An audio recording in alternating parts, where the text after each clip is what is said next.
অভিবাসীদের দ্রুত বিতরণ করতে বিনা বিচারে আটকে না রাখার সাংবিধানিক অধিকার হ্যাবিয়াস কর্পাস কেড়ে নিতে চেয়েছিলেন প্রেসিডেন্ট ডোনাল্ড ট্রাম্প।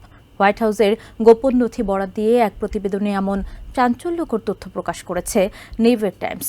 সোমবার প্রকাশিত ওই প্রতিবেদনে আরও দাবি করা হয়, অভিবাসন বিরোধী অভিযানের প্রতিবাদে বিক্ষোভ দমনে ইনসারেকশন অ্যাক্ট প্রয়োগেরও পরিকল্পনা করা হয়।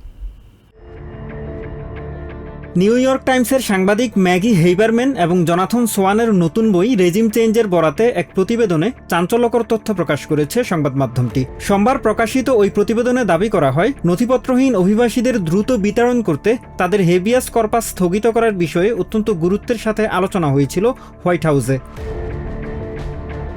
হেবিয়াস কর্পাস সংবিধানের আর্টিকেল 1-এ সংরক্ষিত শতাব্দী প্রাচীন একটি নাগরিক অধিকার, যার মাধ্যমে কাউকে আটকের পর তার যৌক্তিকতা ব্যাখ্যার জন্য সরকারকে বাধ্য করা হয়। অবৈধ অভিবাসীদের বিতরণ প্রক্রিয়া থেকে আদালতের হস্তক্ষেপ পুরোপুরি দূর করতে এই সাংবিধানিক অধিকার স্থগিতের প্রস্তাব করেন হোয়াইট হাউসের deputy chief of staff Stephen Miller. তবে বিষয়টি নিয়ে হোয়াইট হাউসের অভ্যন্তরেই তীব্র মতবিরোধ দেখা দেয় বলে উল্লেখ করা হয় নিউ ইয়র্ক টাইমসের প্রতিবেদনে।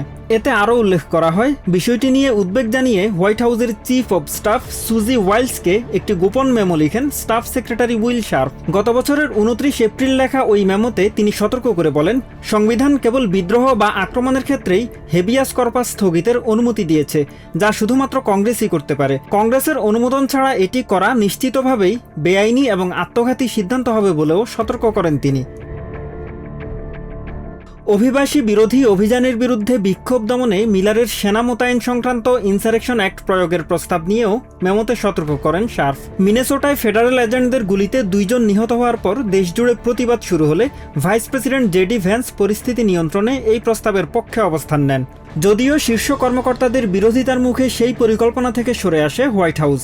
নিউ ইয়র্ক ইউনিভার্সিটির আইনের অধ্যাপক মেলিসা মারি বলেন, এই পরিকল্পনার মাধ্যমে সাংবিধানিক সুরক্ষাকে পাশ কাটিয়ে ক্ষমতা প্রয়োগের চেষ্টা করা হয়েছিল।